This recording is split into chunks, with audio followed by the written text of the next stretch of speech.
Hi friends, எல்லாருக்கும் வணக்கம்.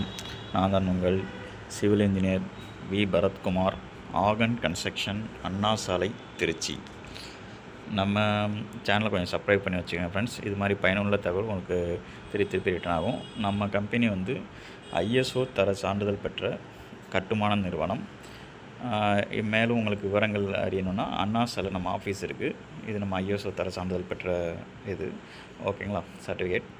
Okay friends, வாங்க வீடியோக்குள்ளே. ஓகே ஃப்ரெண்ட்ஸ், இப்போ நம்ம இந்த வீடியோவில் எதை பற்றி நம்ம பார்க்க போகிறோம்னு பார்த்தீங்கன்னா, கான்கிரீட் கால்குலேஷன் இன் சிம்பிள் மெத்தட். ஓகேங்களா, அதை பற்றி நம்ம பார்க்க போகிறோம். அதாவது ஒரு ஏரியாவுக்கு அதாவது மேலே ஸ்லாப் கான்கிரீட் நம்ம ரூஃபுக்கு போடுறோம்.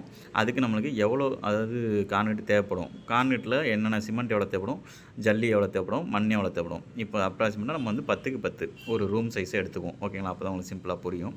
10க்கு 10 ரூம் சைஸை நம்ம எடுத்துக்கிட்டோன்னா அந்த ரூமை க்ளோஸ் பண்ணுறதுக்கு மூடுறதுக்கு மேலே ரூஃப் போடுவோம்ல, அதுக்கு கான்கிரீட் நம்மளுக்கு எவ்வளோ தேவைப்படும், அதுங்கிற மெட்டீரியல்ஸ் என்னென்ன தேவைப்படுங்க பற்றி நம்ம இதை வீடியோவில் பார்க்க போகிறோம். வாங்க ஃப்ரெண்ட்ஸ், வீடியோக்குள்ளே போகலாம்.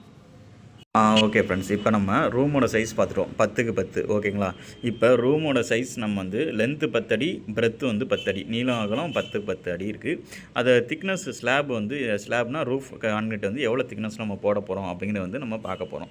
அப்படின்னு வந்து 5 இன்ச்சு திக்னஸில் நம்ம போட போகிறோம் ரூஃப் ஸ்லாப். ஓகேங்களா, இதை நம்ம எப்படி கால்குலேட் பண்ணுவோம் அப்படின்னு பார்த்தீங்கன்னா, இதுக்கு நம்ம வால்யூம் கண்டுபிடிக்கணும். வால்யூம்னா கண்ணாடி கண்டுபிடிக்கணும். அப்போ தான் நம்மளுக்கு தேவையான ரிசல்ட் கிடைக்கும். ஓகேங்களா, இதை எப்படி கண்டுபிடிக்க போகிறோம்? 10க்கு 10 அடியாக இருக்குது, 10 அடி இன்ட்டு 10 அடி. ஓகேங்களா, அப்படிங்கும்போது 10 அடி இன்ட்டு 10 அடி இன்ட்டு 5 இன்ச்சஸ். 5 இன்ச்சஸ் அப்படின்னு நம்ம போடக்கூடாது. 5 இன்ச்சஸ் வந்து அடியில் நம்ம வந்து மாற்றிக்கணும். அது எப்படி மாற்றுறது அப்படிங்கிறத நம்ம பார்க்கலாம். ஓகேங்களா. ஓகே ஃப்ரெண்ட்ஸ், அதை நம்ம எப்படிங்கிறத பார்ப்போம். இப்போ வந்து 5 இன்ச்சை வந்து ஃபஸ்ட்டு நம்ம அடிக்கு மாற்றணும். அப்படிங்கிற போது 1 இன்ச்சு ஈக்குவல் டு வந்து அதாவது ஒரு அடி ஈக்குவல் டு 12 இன்ச்சஸ். ஓகேங்களா, அப்படிங்கிற பட்சத்தில் 12 இன்ச்சஸை வந்து நம்ம வந்து 5 இன்ச்சு டிவைடட் பை 12 இன்ச் அப்படின்னு நம்ம போட்டோன்னா அது வந்து அடிக்கான வேல்யூ கிடச்சிடும். 0.417. ஓகேவா, சம் வேல்யூஸ் இருக்குது பார்த்துங்க. நீங்கள் கால்சியில் போட்டு யூஸ் பண்ணாலும் நம்மளுக்கு ஃபீட்டில் கிடச்சிடும். இப்போ நம்ம என்ன பண்ண போகிறோம், 10 அடி இன்ட்டு வந்த வேல்யூ 0.417. ஓகேங்களா, இதுதான் வந்து நம்மளுக்கான வேல்யூ.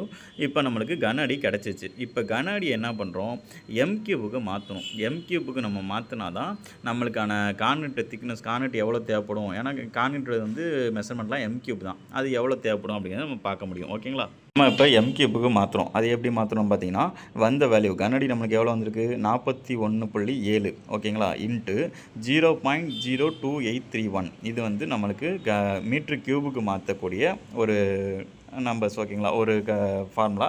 இது நம்ம இன்ட்டு பண்ணோன்னா M3 கிடச்சிடும். M3 என்னென்னா 1.18 M3 வந்து நம்மளுக்கு ஒரு சதுரம் கான்கிரீட் போகிறதுக்கு, நம்மளுக்கு ஒரு ரூம் க்ளோஸ் பண்ணுறதுக்கு நம்மளுக்கு தேவைப்படுது. ஓகேங்களா, இதுதான் நம்மளோட M3. இது அடுத்து நம்ம என்ன பண்ணணும் அப்படின்னா, சிமெண்ட் எவ்வளோ தேவைப்படும் M3க்கு அப்படிங்கிறத பார்க்க போகிறோம்.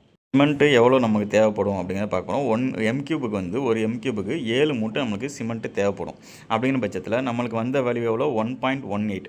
அப்போனா 1.18 இன்ட்டு 7, அதாவது 7 மூட்டை தேவைப்படணும்னா அதை நம்ம இன்ட்டு பண்ணோன்னா 8.26 பேக், அதாவது 8.26 பேக் நமக்கு வந்து தேவைப்படுது.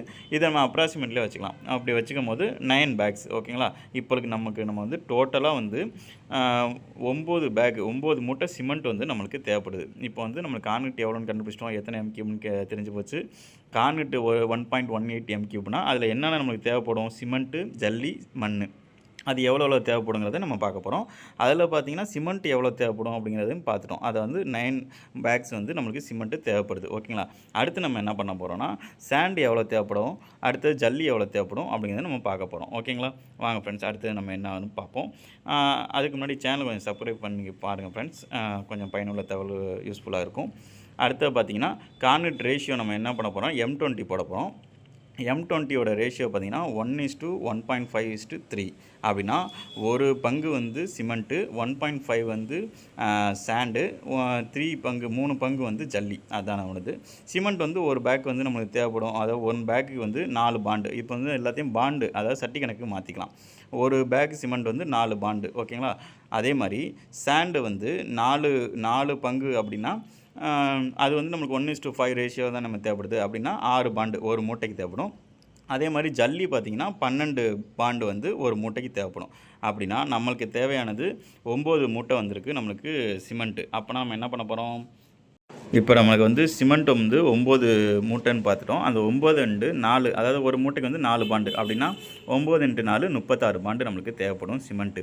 சாண்டுன்னு பார்த்தீங்கன்னா 9×6 54 பாண்டு வந்து தேவைப்படும். ஜல்லி பார்த்தீங்கன்னா 9×12 108 பாண்டு வந்து நம்மளுக்கு தேவைப்படும். இது எல்லாமே வந்து பாண்டில் மாற்றிட்டா கொஞ்சம் ஈஸியாக உங்களுக்கு புரியும். அதுக்காக நம்ம இப்போ என்ன பார்த்துட்டோம், சிமெண்ட் எவ்வளோ படும், சாண்டு எவ்வளோ தேவைப்படும், ஜல்லி எவ்வளோ தேவைப்படும் பார்த்துட்டோம். இதுதான் நம்மளுக்கு வந்து ஒரு சதுரம், அதாவது 10க்கு 10 ரூமுக்கு நம்ம கான்கிரீட் க்ளோஸ் பண்ணணும், மோல்டு பண்ணணும், இல்லை கான்கிரீட் போடணும், ரூஃப் போடணுன்னா இதுதான் நம்மளோட வந்து தேவையான பொருட்கள். இதில் மண் மட்டும் கொஞ்சம் வித்தியாசமாகும். மண்ணோட அதாவது சட்டியோட எண்ணிக்கை மட்டும் ஒரு இடத்துல 8 சட்டி கூட போடுவாங்க. அப்படின்னு பார்த்தீங்கன்னா 9×8ன்னு போட்டுக்கலாம். இப்போ ரூம் சைஸ் கூட மாறும். அப்படிங்கிற பட்சத்தில் ரூம் சைஸ் என்னவோ உங்களுக்கு தேவையான ரூம் சைஸ் என்னவோ அதை வச்சு நீங்கள், நான் உங்களுக்கு புரியுங்கிறக்காக 10க்கு 10ன்னு வச்சேன். உங்களுக்கு 10க்கு 14 கூட இருக்கலாம், 10க்கு 15 இருக்கலாம், இல்லை 1000 ஸ்கொயர் ஃபீட் வீடாக கூட இருக்கலாம். எல்லாத்துக்குமே இந்த கால்குலேஷன் தான் நம்ம பண்ணோன்னா நம்மளுக்கு கான்கிரீட் எவ்வளோ தேவைப்படும் அப்படிங்கிறத கண்டுபிடிச்சிடலாம். இது மாதிரி மேற்கொண்டு உங்களுக்கு எதுவும் சந்தேகங்கள், கட்டிடங்கள் பற்றிய சந்தேகங்கள் இருந்துச்சுன்னா கான்டாக்ட் பண்ணுங்கள். நல்ல முறையில் உங்களுக்கு கன்ஸ்ட்ரக்ஷன் பண்ணிகிட்ருக்கோம். உங்களுக்கு இது மாதிரி தீர்வுகள் எல்லாத்துக்கும் ஆகன் கன்ஸ்ட்ரக்ஷன் லைசன்ஸ்டு இன்ஜினியர்ஸ் தான். நீங்கள் இந்த நம்பருக்கு எதில் வேணால் கான்டாக்ட் பண்ணுங்கள். நன்றி, வணக்கம். Thank you friends.